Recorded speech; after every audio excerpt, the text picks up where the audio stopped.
Thank you for joining this week's episode of Unleash the Potential. Today I'm talking to Martin Enault, an entrepreneur and mental health ambassador.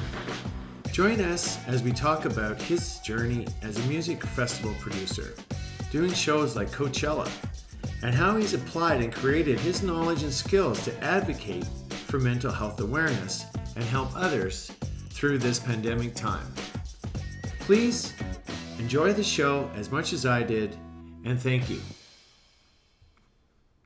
Thanks for joining me today. I just want to invite you to Unleash the Potential and our listeners. This goes out on a YouTube channel and a podcast.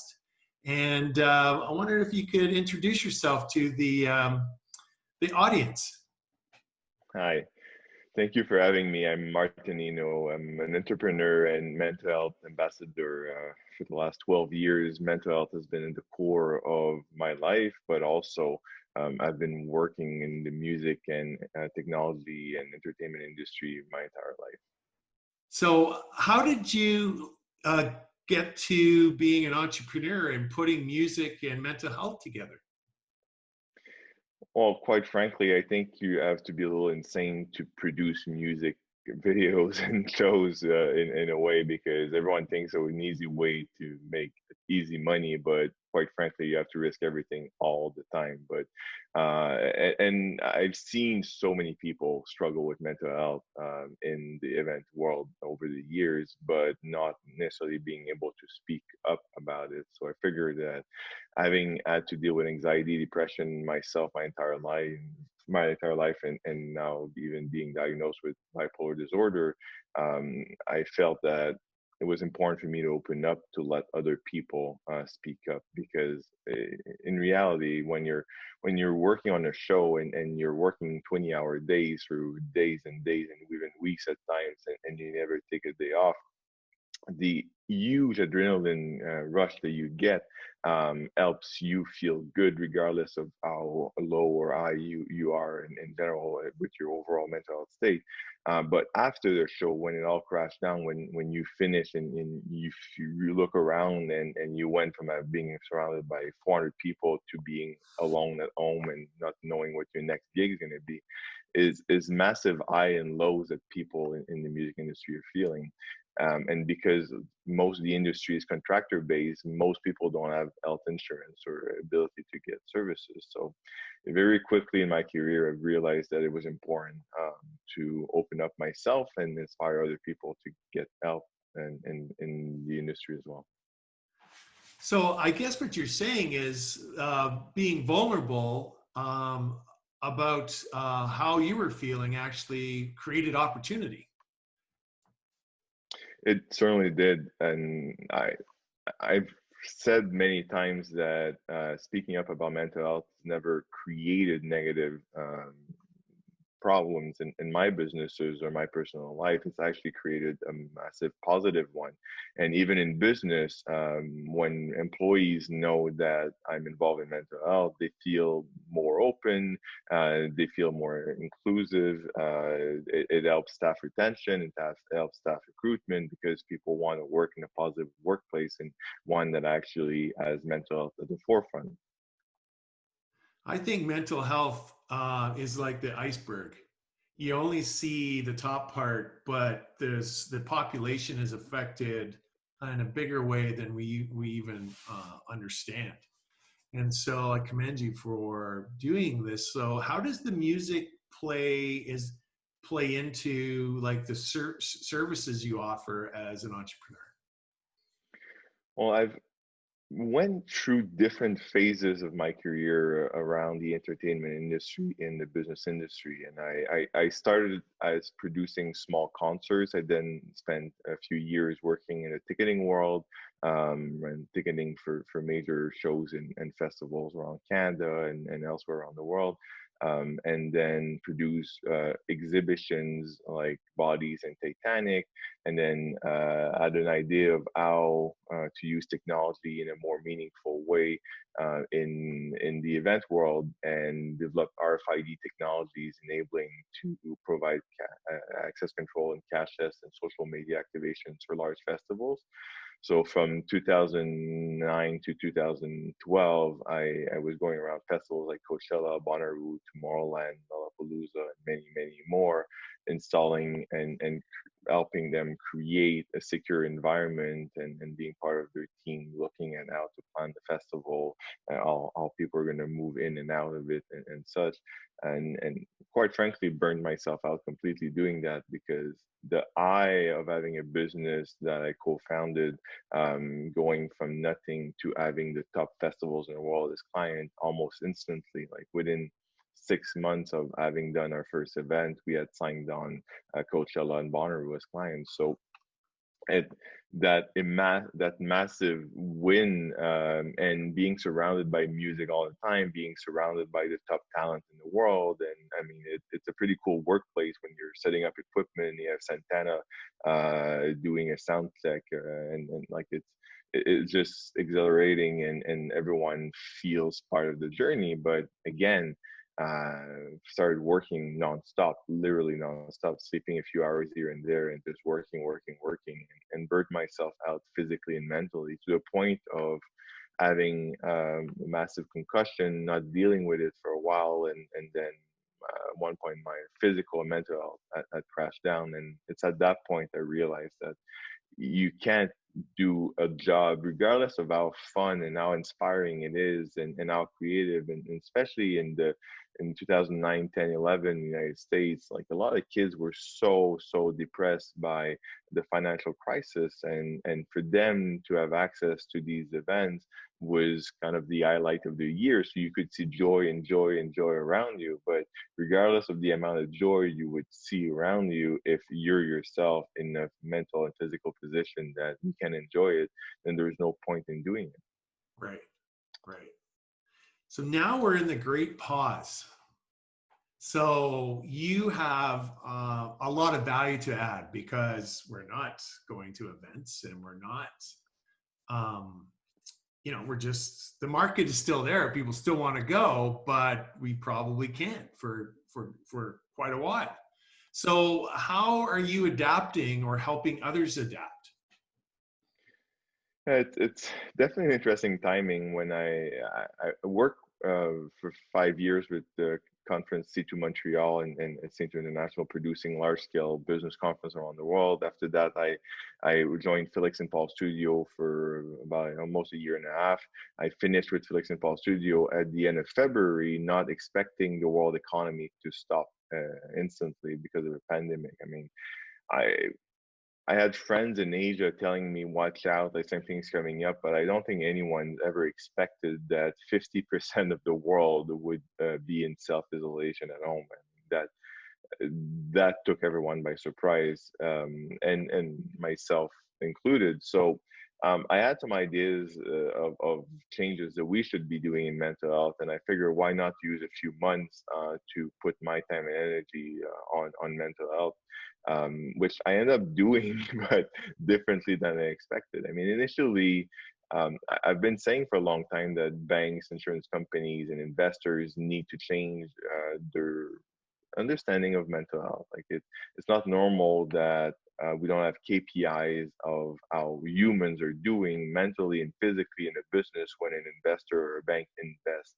And it's not normal that a bank strictly looks at the financial numbers, not how humans are doing in the business when they're making investment decisions. I mean, truthfully, even if a company lost money last year, but its staff is incredibly happy, incredibly productive, and they have a vision for success, it's a safer investment in a company that made a ton of money, but whose turnover of staff is at 40% because people are miserable working there. So I wanted to create different KPIs and systems for people to follow better their money through understanding mental health. I did put that on pause for a couple of months because of the crisis, and instead I am chairman of an organization in Montreal called Revive, which has been helping people for mental health issues for 29 years, and I've helped them creating virtual versions of all their tools, and we're translating some of the tools we only had in French as well, so we can supply services across Canada to help people. And at the same time, been working with an amazing artist, Gregory Charles, on his online music academy. He's been teaching piano and guitar and our lessons for the last few years, and we revamped his academy, and now creating virtual version of his live shows. And because a lot of people are doing live shows right now without understanding that it's not TV and it's not live events. It's somewhere in the middle that people don't really know. Like you're not producing a high quality TV show because the budgets for that would be insane, and you're not creating a live events because live events are made at maximizing the emotional impact that crowd creates around them with the artist, and like that human energy that's all coming together.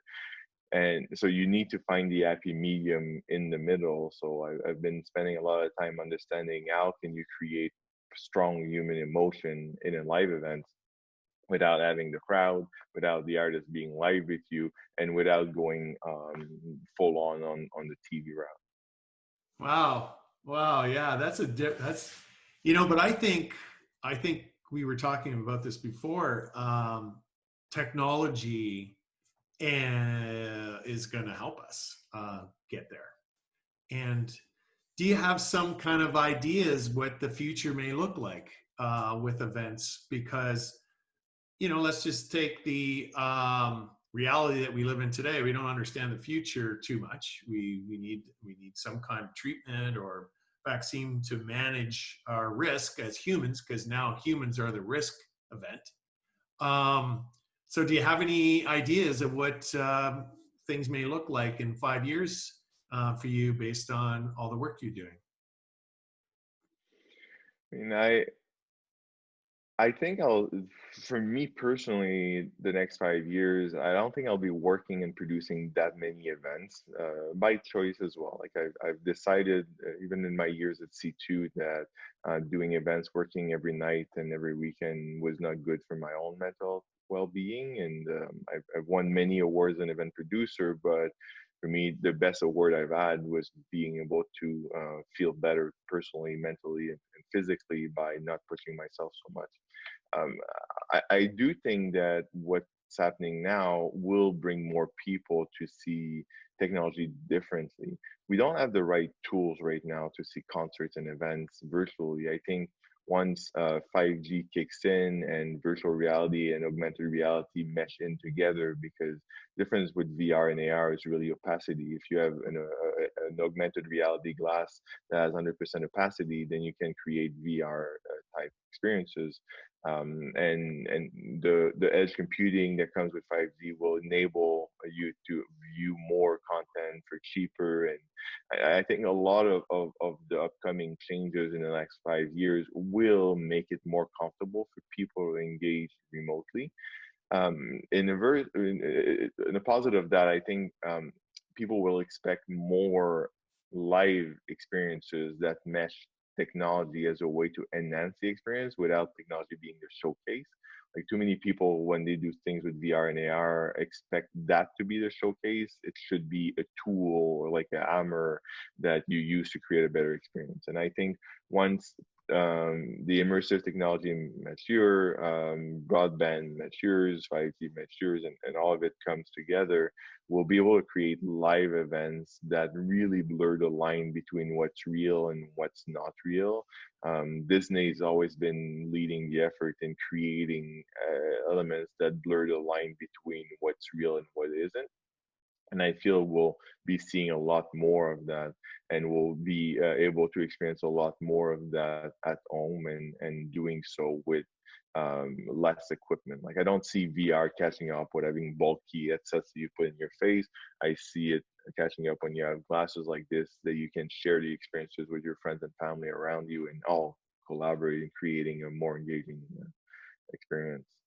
Well, for me, it's exciting times, and we definitely need to get edge computing out there and have better digital like content delivery networks, and I hope that I think we're probably a couple of years away from, or now specifically after this pause, from really getting a good start on 5G, and so you're basically being asked by others to help them transition into this new world. And so, how do they get in touch with you? Well, I've worked around the world in 60, 70 countries easily, and traveled to even more of that. So I have friends around the world, and especially in my years with C2, I had the chance to produce some of the world top innovation events, from the global summit of Ernst& and Young on the innovation, to working with companies like McKinsey, Michelin, Microsoft, and others. So I've had the chance to meet some really, really interesting leaders, booked a lot of them as speakers as well for events, and build relations. So and it feels weird for me because most of my life I've been traveling at least 30 to 80% of my years, and now having been for the last year and a half, I've decided I want to travel less. So I did travel less, and now since the beginning of the year, I haven't traveled at all. So I've been reconnecting with friends and around the world, and everyone's feeling the same thing right now. Like, they're all feeling a bit lost, and losing kind of the sense of normality that they had. And like, you used to be able to trust an economist that would say in 6 months we may have a recession at 40% risk, and this and that may happen. Right now, we're all looking at this saying like, well, in 6 months we have absolutely no idea if the virus is going to be back. Is there going to be another wave? Are we going to go back in self-isolation? What are we learning about this? Like we all live in this same kind of quicksand environment that everyone seems to be sinking around you, and finding some kind of normalcy. And a lot of people realize that they've been delaying for a while to do change in their life or their business that they should have done a few years ago, and now using this opportunity as a way to do so. So I'm helping them, kind of disrupting them. And just to go back to one thing I said before, I don't believe that everyone working in events are insane. I think I'm insane for the life I live in events. But insanity can be good, and that's what I push on myself and tell people all the time, is that you shouldn't be ashamed of being insane. You should be ashamed of not being insane and not pushing yourself to think outside the box, and doing things that most people think are insane. Yeah, it's all about mindset, whether it's insane or not, really. Exactly. I mean, I totally get that. A lot of people, everybody has a different path and a different lens. And so, for sure. Well, I'd really like to thank you for joining me on our show. It's about unleashing the potential. 100% you're doing that. And your scope and span of bringing mental health to the front and center, specifically in the entertainment and events that is like that have been basically stopped, is adding tremendous value. And so I'd like our subscribers to, if they want to hear more about great companies and great people and great thought leaders, to hope you enjoyed the show today. Please subscribe or listen to me on Spotify as we bring inspiring entrepreneurs and founders that really are unleashing the potential, like Martin Enault.